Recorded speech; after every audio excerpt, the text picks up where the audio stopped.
Todavía me despierto algunas noches repasando aquella tarde de martes en la oficina del director. No porque alguien levantara la voz, sino porque el silencio que siguió pesaba más que cualquier grito. Martín tenía 10 años, sentado a mi lado en la silla de plástico que le quedaba pequeña para su cuerpo, las manos sobre las rodillas exactamente como le habíamos enseñado en taekwondo. En ese momento confiaba en mí por completo. Y ahora, años después, me pregunto si esa confianza fue lo primero que dañé, sin darme cuenta. Si pudiera volver atrás. Me repito esas palabras más veces de las que quisiera admitir. Si pudiera sentarme en esa misma silla otra vez, con la cara preocupada de Blythe todavía fresca en mi memoria de la noche anterior, habría elegido otras palabras. Habría que la lenta maquinaria de la escuela siguiera su curso sin interferir, o el miedo me habría empujado a hacer exactamente lo que hice en entregarle a mi hijo una verdad legal que ningún niño de 10 años debería tener que cargar. Ese miedo nunca te abandona del todo cuando te conviertes en padre. Es la certeza silenciosa de que un día tu hijo podría llegar a casa con algo más que una rodilla raspada. Mi matrimonio con Blythe se construyó sobre esa comprensión compartida, aunque protejamos de maneras tan distintas. Ella es de Kerry, Irlanda, nacida en una casa donde las puertas nunca se cerraban y los sentimientos nunca se susurraban.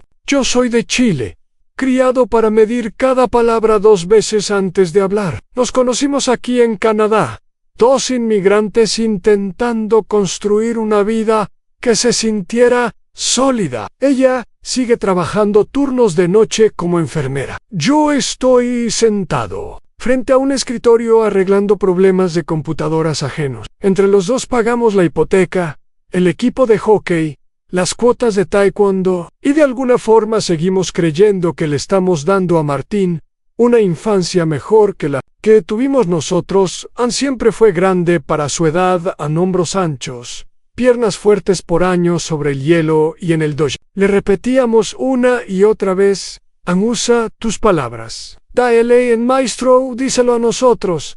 La violencia es el último recurso. Él nos creían de verdad. Así que cuando un grupo de niños nuevos empezó a empujarlo en el recreo, a llamarlo nombres, a arruinar sus juegos, él siguió cada paso que le habíamos enseñado. La supervisora del recreo le dijo que eran nuevos en Canadá, todavía aprendiendo cómo funcionan las cosas aquí. El director le dio la misma charla suave. Martín llegó a casa callado, con la mirada en el suelo, y por fin nos lo contó.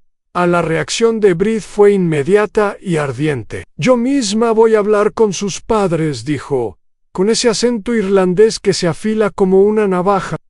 Imaginar la escena, ella parada en la entrada de alguna casa, la voz resonando por la calle, tal vez terminando con luces de policía. Amo su fuego, pero también sé que puede quemar todo lo que toca. Así que le dije: déjame encargarme John con calma. De la forma correcta. Reservé la reunión. Director, maestra, Martín, yo. Nos sentamos en esa oficina beige, con la banderita canadiense sobre el escritorio, la que se supone que significa justicia para todos. Repitieron el mismo guión. Los niños son recién llegados, se están adaptando a una nueva cultura. Demasiada televisión americana. Denos tiempo. Pregunté qué medidas concretas se habían tomado. Solo conversaciones, dijeron. Padres contactados. Todavía no fue entonces cuando me volví hacia mi hijo y pronuncié las palabras que nunca podré retractar a Martín. Necesito que escuches con atención. En Canadá, si un niño tiene menos de 12 años, no puede ser acusado de un crimen, ni siquiera realmente arrestado. Lo peor que puede pasar es quizás algo de servicio comunitario. ¿Entiendes lo que eso significa para ti? La maestra hizo un pequeño ruido. El director se inclinó hacia adelante y empezó a decir que no podía decirle eso, que no podía sembrar ideas como esa. Los miré a ambos y pregunté: ¿muy bajo? ¿Estoy mintiendo? Ninguno de los dos respondió. Le dije a Martín que recordara ese silencio Aún una semana después, el acoso paró. Llamaron a los otros padres. Los niños pasaron el recreo en la biblioteca durante un mes. Sobre el papel todo funcionó, pero Brid sigue creyendo que debería habérselo dicho en privado, lejos de los adultos que lo estaban fallando. La escuela pareció ofendida conmigo, y Martín, mi niño gentil, obediente a la regla, me miró después con algo nuevo en los ojos. No miedo, no enojo, solo una especie de distancia pensativa, como si le hubiera mostrado una puerta que no sabía que existía. No lo vi entonces, pero ese fue el momento en que algo frágil dentro de nuestra familia empezó a agrietarse, sin ruido, sin lágrimas, solo con la lenta comprensión de que las reglas que les enseñamos a nuestros hijos tal vez no sean las mismas que el mundo realmente sigue, y el arrepentimiento liga suavemente, casi siempre, a las 3 de la mañana, cuando la casa está en silencio. Y recuerdo al niño que alguna vez creyó que todos los adultos lo protegerían. Pero esa no fue la parte más difícil. La parte más difícil llegó después, cuando el verdadero costo empezó a aparecer en formas pequeñas y cotidianas que nunca esperé. En aquellas primeras semanas, después de la reunión, se sintieron casi pacíficas. Los empujones en el recreo. Martín empezó a llegar a casa con los hombros un poco más sueltos, contándonos pequeñas historias sobre el entrenamiento de hockey o el nuevo movimiento que había aprendido en taekwondo. Brid y yo incluso logramos unas cuantas noches tranquilas en el sofá, con su cabeza sobre mi hombro, como solíamos hacer antes de que el acoso se convirtiera en la tercera persona en nuestro matrimonio. Me dije a mí mismo que había hecho la escuela había cumplido su parte, los otros padres habían intervenido, y mi hijo estaba a salvo otra vez. Pero la seguridad es una palabra frágil cuando eres padre. Crees que has asegurado el perímetro, solo para descubrir que la verdadera amenaza ya estaba dentro de la casa. Empezó con cosas pequeñas. Martín terminaba de cenar y desaparecía en su habitación más temprano de lo habitual. Senda, portazo, solo cerrando la puerta con suavidad, como alguien que ya no quiere formar parte de la conversación. Cuando le preguntaba si todo estaba bien, me daba esa nueva media sonrisa y decía, sí, papá, todo está bien. Que yo usaba con mi propio padre cuando no quería explicar por qué estaba enojado. Lo reconocí de inmediato, y dolió más de lo que esperaban. Brid también lo notó. Una noche, después de que él se hubiera acostado, se volvió hacia mí en la cocina y me dijo, le diste permiso, Álvaro. Eso es lo que escuchó. No el sistema te protegerá, sino si el sistema falla, puedes encargarte tú mismo. Su voz no era exactamente acusadora, más bien cansada, como si estuviera diciendo un hecho que ambos ya sabíamos, pero no queríamos nombrar. Intenté explicarle que solo le había dicho la verdad, que quería que se sintiera empoderado, no indefenso. Ella me miró un largo rato, y luego dijo, empoderado a los 10 años. Dios mío, Álvaro, todavía se supone que debe creer que los adultos lo tienen todo resuelto. Ese fue el primer verdadero grieta que sentí entre nosotros. No una pelea, solo un cambio silencioso, de esos que solo notas cuando intentas alcanzarte después y descubres que la distancia ha crecido unos centímetros. Durante la noche empecé a observarlo más de cerca. En la salida de taekwondo, hacía la reverencia al instructor con el mismo respeto de siempre, pero veía cómo sus ojos se desviaban hacia los otros niños, midiéndolos. En la pista de hockey seguía siendo el más grande de su equipo. Pero ahora, cuando alguien lo golpeaba demasiado fuerte, no solo lo sacudía, sino que hacía una pausa, como si estuviera calculando algo. Nada dramático, sin represalias, solo una pausa, del tipo que hace que un padre se pregunte qué está pasando detrás de los ojos de su hijo. Mañana de sábado íbamos camino a un torneo, y me preguntó, de la nada, papá, si esos niños hubieran seguido haciéndolo. ¿Qué habrías hecho si yo, ya sabes, hubiera hecho algo de vuelta? Agarré el volante un poco más fuerte y le dije la verdad otra vez, aunque habría estado a su lado, que habríamos enfrentado juntos lo que viniera, pero incluso mientras lo decía, escuché lo condicional que sonaba. Estaba enseñándole que las reglas solo importan hasta que dejan de importar. Y me odié por ello.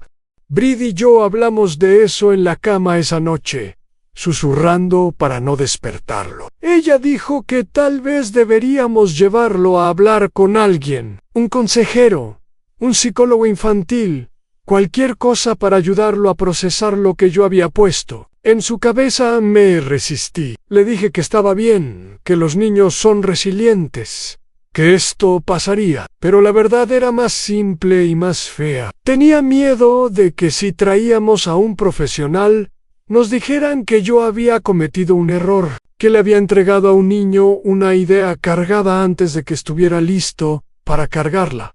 Así que lo dejamos estar. Seguimos pagando las cuentas, empacando la bolsa de hockey, llevando al taekwondo, fingiendo que los pequeños silencios en la mesa de la cena eran solo el comportamiento normal de un preadolescente. Pero cada vez que Martín me miraba con esa distancia pensativa, sentía el peso de lo que había hecho asentarse un poco más profundo. Quería protegerlo de la impotencia. En cambio, le había mostrado que el poder siempre es una opción, y que las personas que se suponía debían mantenerlo a salvo habían admitido, en su silencio, que no siempre podían hacerlo. Creía que entendía el arrepentimiento. Estaba equivocado. El verdadero arrepentimiento no es el gran momento en la oficina del director. Son los 1000 momentos pequeños que vienen después, cuando ves a tu hijo volverse un poco más duro, un poco más vigilante, y sabes que tú eres la razón. Esa tampoco fue la parte más difícil. La parte más difícil llegó cuando el acoso empezó de nuevo, en silencio. No los mismos niños, no de la misma forma, pero lo suficiente como para recordarnos que nada se había arreglado realmente, solo se había pospuesto. Y esta vez, Martín no se lo dijo a la maestra, no se lo dijo al director, solo llegó a casa.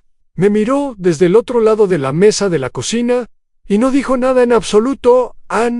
Esa noche no dijo ni una palabra, solo comió su pollo con arroz. Ayudó a recoger la mesa sin que se lo pidieran, y luego se fue a su habitación y cerró la puerta. Me quedé sentado allí con Brid, los dos mirando el plato vacío donde había estado nuestro hijo, y ninguno de los dos encontraba la frase correcta para empezar la conversación. Ese silencio entre nosotros era nuevo, más denso que los que habíamos tenido después de turnos largos o preocupaciones de dinero. Era como si ambos estuviéramos esperando que el otro admitiera que algo se había torcido en silencio con él. Niño que creíamos conocer, a los siguientes días fueron como caminar sobre hielo delgado que aún no se había roto. Martín era educado, servicial, incluso cariñoso en pequeñas cosas. Me traía un café sin que se lo pidiera.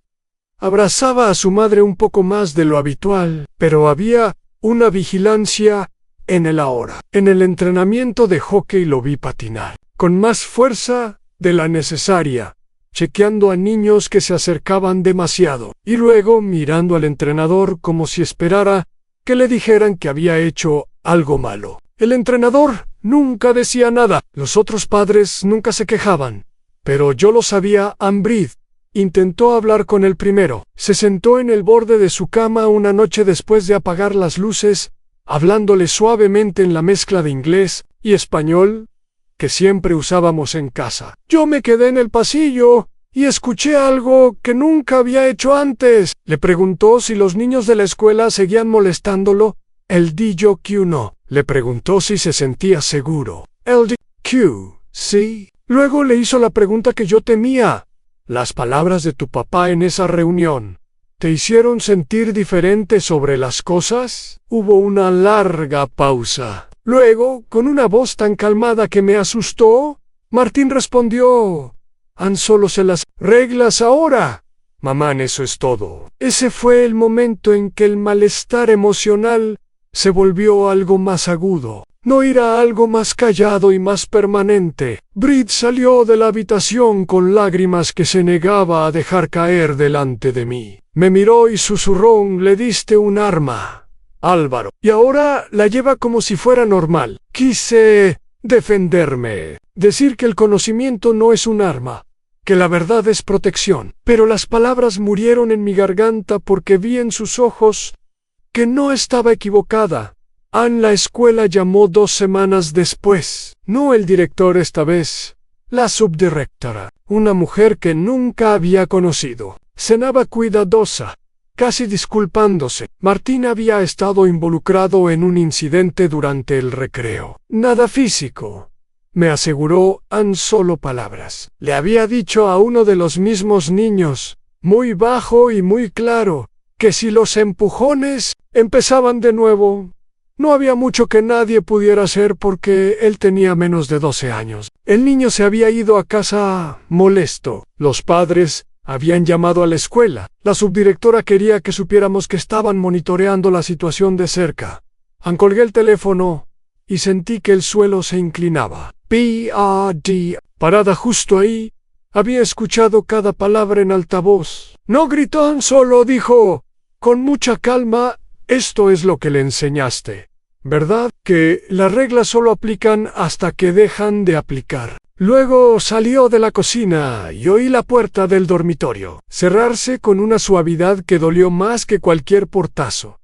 Esa noche nos quedamos acostados uno al lado del otro, en la oscuridad, sin tocarnos, escuchando la calefacción encenderse. «Why?» Intenté explicarle que solo había querido que se sintiera menos impotente. Ella respondió sin volverse hacia mí: «An impotente es lo que la infancia se supone que debe sentir a veces. Te enseña a pedir ayuda. Ahora cree que no necesita a nadie».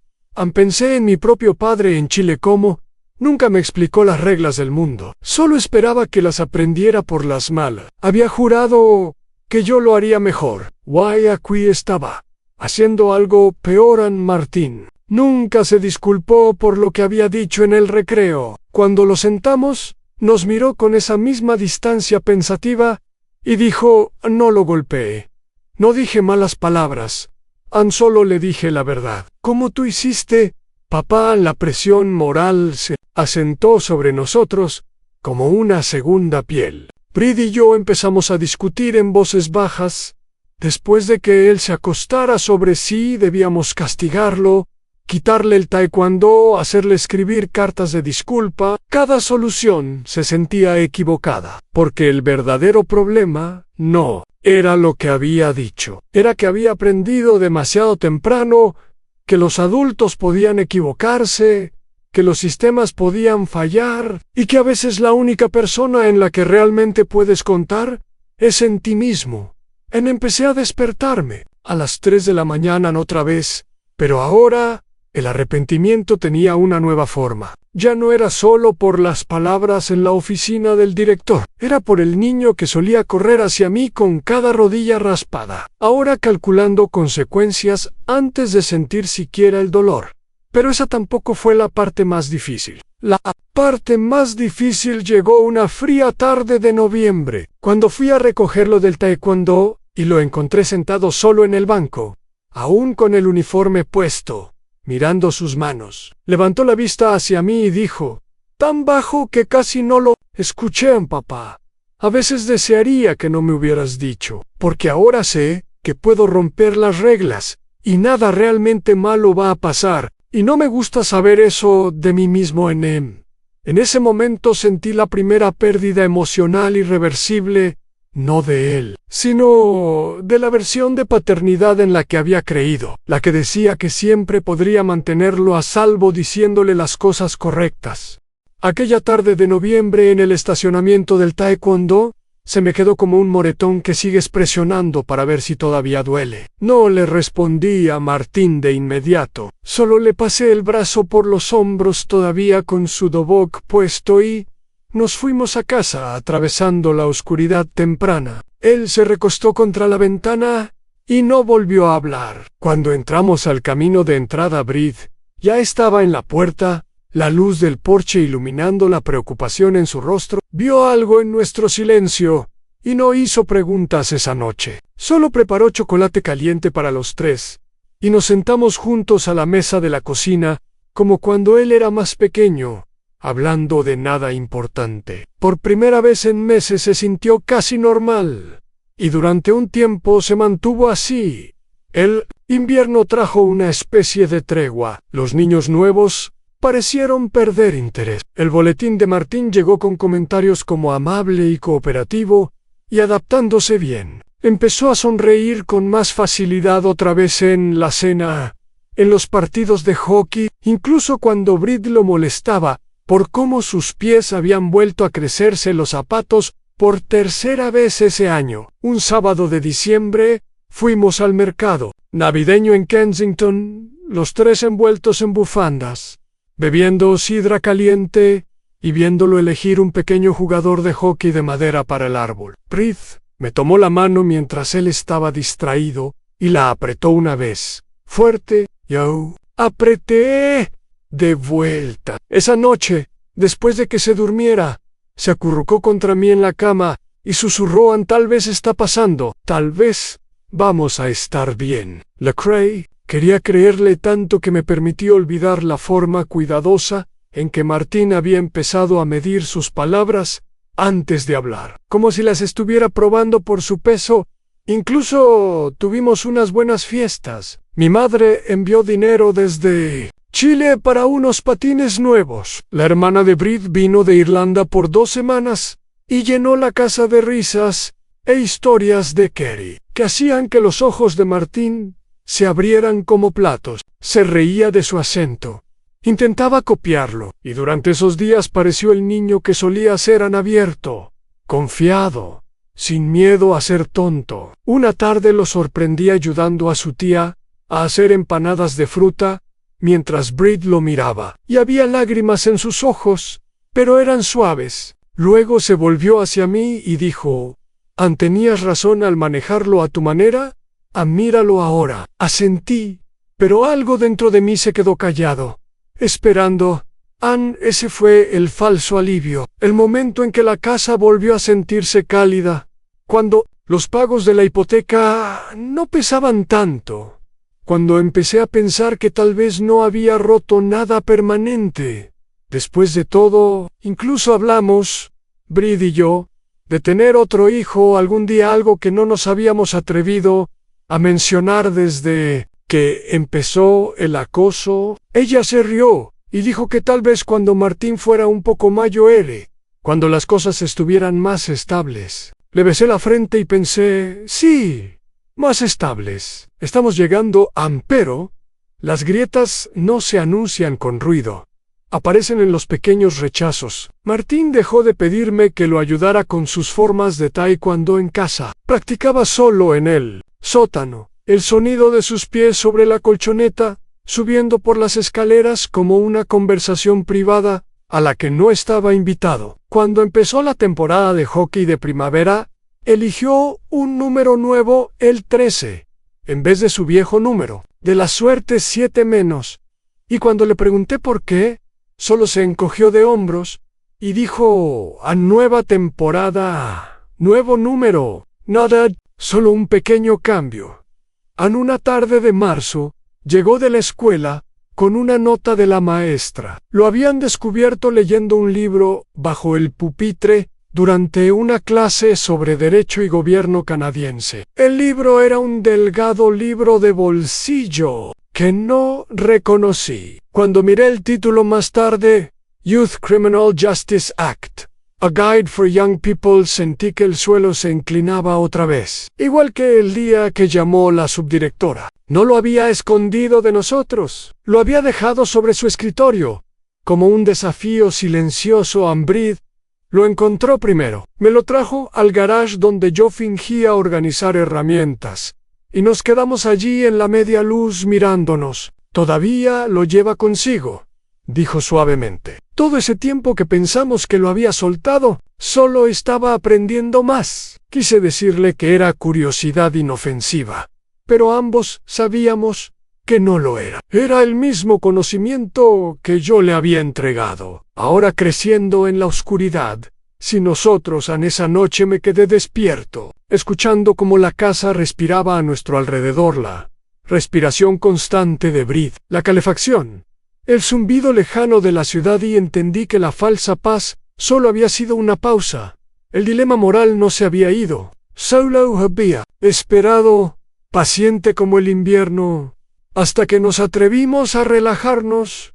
Creía que habíamos doblado una esquina. Estaba equivocado. La esquina solo nos había llevado más adentro de la misma habitación, pero esa tampoco fue la parte más difícil. La parte más difícil llegó después, cuando Martín tomó una decisión que nos obligó a todos a mirar directamente lo que yo había empezado.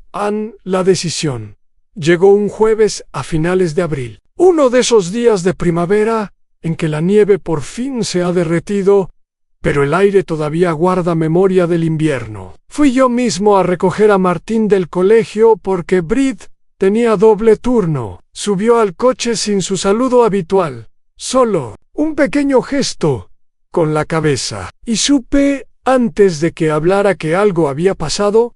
Esperó hasta que nos detuvimos en un semáforo en rojo. Entonces, con la misma voz calmada que usaba desde aquella noche de noviembre, me contó uno de los niños. El cabecilla de antes lo había acorralado detrás de las aulas portátiles durante el almuerzo. Esta vez no hubo empujones, solo palabras, amenazas, lo de siempre. Pero esta vez Martín no se había marchado. Lo miró a los ojos y le dijo, muy bajo: ¿sabes qué? Solo tengo 11 años. Si te devuelvo el golpe, nada realmente malo puede pasarme a mí. Pero si sigues haciendo esto, tus padres tal vez tengan que explicar muchas cosas a la policía. Piénsalo. El niño se había echado atrás. Nadie más lo había visto, pero la subdirectora se enteró por alguien que se enteró por alguien más. Y ahora iba a haber otra reunión. Otra vez me detuve a un lado de la carretera, porque me temblaban las manos. Martín se quedó muy quieto en el asiento del copiloto, mirando al frente. Le pregunté por qué había dicho exactamente esas palabras. Se volvió hacia mí entonces, y la expresión de su rostro era más vieja de lo que 10 años deberían ser nunca. Porque tú me mostraste que así funciona el mundo, papá. Me lo mostraste delante de las personas que se suponía que debían protegerme. Así que lo usé. ¿Y funcionó? No había ira en su voz. Eso fue lo que me rompió. Solo una aceptación plana, como si estuviera describiendo un problema de matemáticas, que por fin había resuelto. Intenté decirle que podíamos arreglarlo, que hablaríamos con la escuela juntos, que yo cargaría con la culpa. Negó con la cabeza una sola vez. No quiero que cargues con la culpa. Quiero que admitas que me cambiaste. Las palabras cayeron como piedras en agua quieta. Sentí cómo se expandían por todos los años que habíamos pasado enseñándole a confiar en los adultos, a usar las palabras, a creer que el sistema resistiría. Brid nos esperaba en la puerta cuando llegamos a casa. Una mirada a nuestras caras y lo supo. Nos sentamos a la mesa de la cocina, la misma, donde meses antes habíamos tomado chocolate caliente, y Martín se lo contó todo, palabra por palabra. Cuando terminó, él no lloró, solo extendió la mano y tomó la de él. Luego me miró, con un agotamiento que nada tenía que ver con su largo turno. Le diste el mapa, dijo suavemente, y ahora caminas solo por la carretera. Esa noche los tres nos quedamos despiertos, mucho después de su hora de dormir, sin voces altas, solo el zumbido bajo del arrepentimiento llenando la habitación como humo. Martín hizo preguntas que no pudimos responder. Si las reglas solo te protegen hasta que dejan de hacerlo, ¿por qué enseñarlas? Si los adultos se equivocaron, ¿por qué debería volver a creerles nunca? Si el poder es lo único que detiene el dolor. No tenía razón. Alda no tenía respuestas. Solo podía quedarme allí y sentir el silencioso derrumbe de todo lo que creía estar protegiendo. El niño que solía correr hacia mí con cada preocupación, ahora estaba sentado frente a mí sopesando consecuencias como un pequeño adulto. La esposa que había confiado en que yo manejaría las cosas con calma, ahora me miraba con una tristeza, que decía que estaba llorando. La versión de nuestra familia que ya no existía.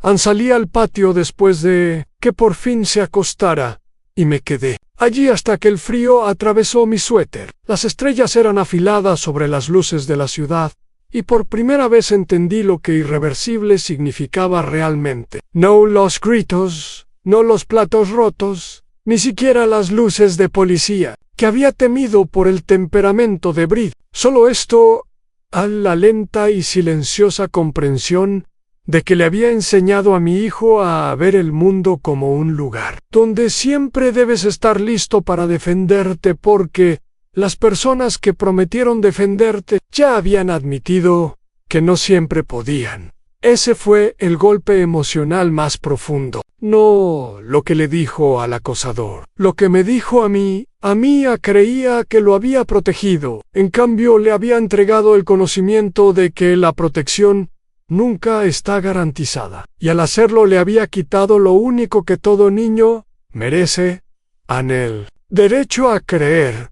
Un poco más de tiempo, que siempre habrá alguien entre él y lo peor que el mundo pueda hacer, Ann. Pero eso no fue el final. El verdadero final llegó en los días y meses siguientes, cuando intentamos en silencio, imperfectamente, vivir dentro de la familia que habíamos rehecho.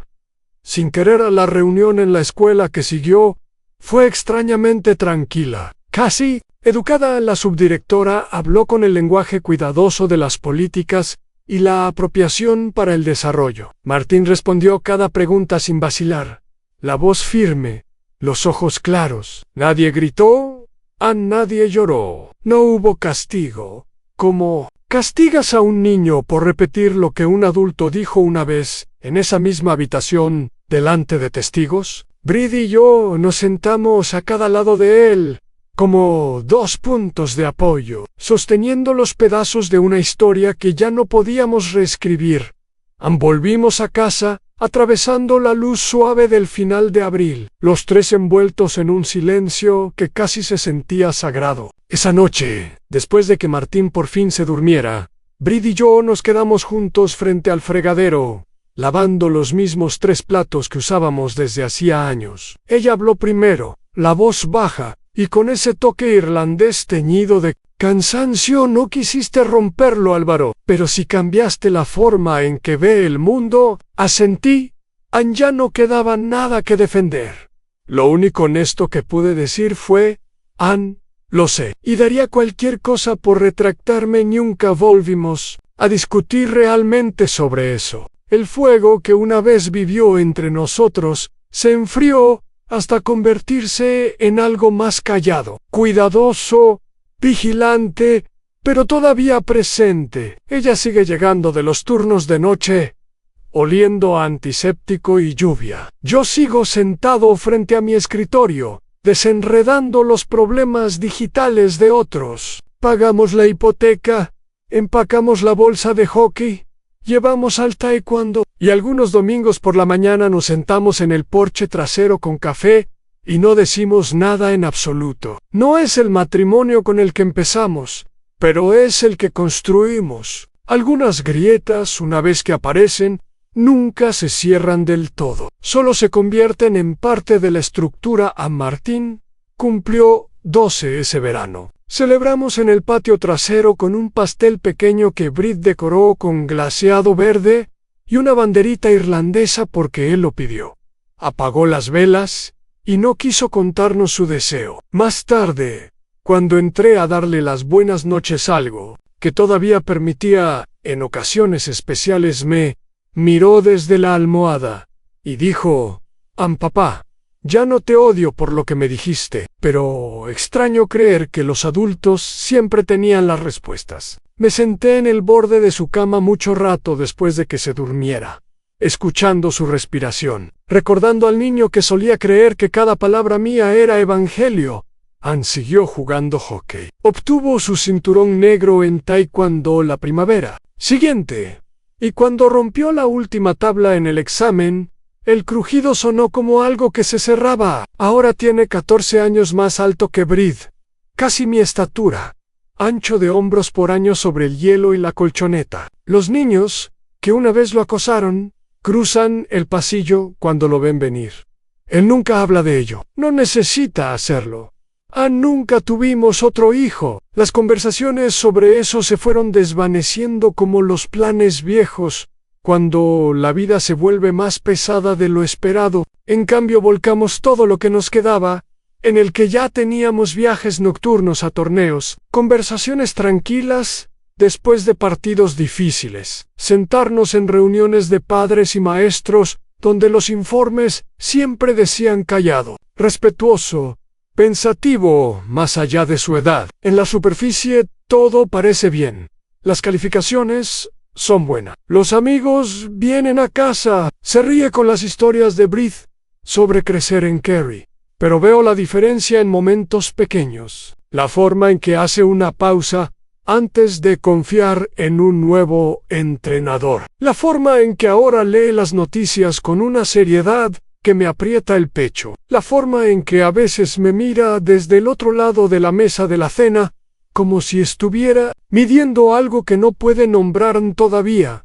Me despierto algunas noches repasando aquella tarde de martes, en la oficina del director. El arrepentimiento es más suave ahora, como una cicatriz vieja que solo duele cuando cambia el clima. Me recuerda que las verdades más difíciles en la paternidad no son las que decimos en voz alta, son las que nunca podemos retractar. Intentamos protegerlo con palabras, con reglas, con la lenta maquinaria de los sistemas. Al final, la mayor protección que podríamos haberle dado era dejarlo un poco más tiempo en la ilusión de que siempre habría alguien entre él y lo peor que el mundo.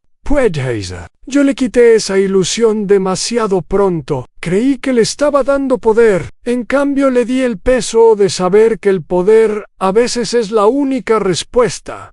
El sacrificio fue su confianza infantil. El tiempo que perdimos no se puede recuperar. La elección no se puede deshacer.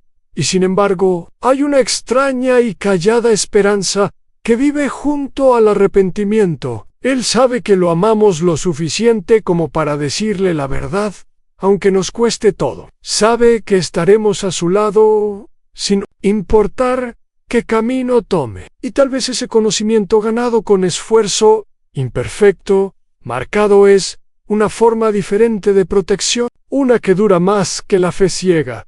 Jamás podrían si tú hubieras estado en mi lugar ese día, sentado en esa oficina beige con tu hijo al lado, escuchando las mismas excusas, sintiendo el mismo miedo por la seguridad de tu hijo. ¿Habrías dicho esas palabras? ¿O habrías elegido el silencio y dejado que el sistema defectuoso hiciera su trabajo lento e imperfecto? Pienso en esa pregunta a menudo, porque algunas decisiones no terminan cuando la reunión acaba. Resuenan a través de los años, moldeando a las personas que más amamos, de formas que nunca podremos medir del todo. Gracias por escuchar nuestra historia. No es dramática, solo es verdadera, y a veces las más verdaderas son las que más tiempo se quedan contigo.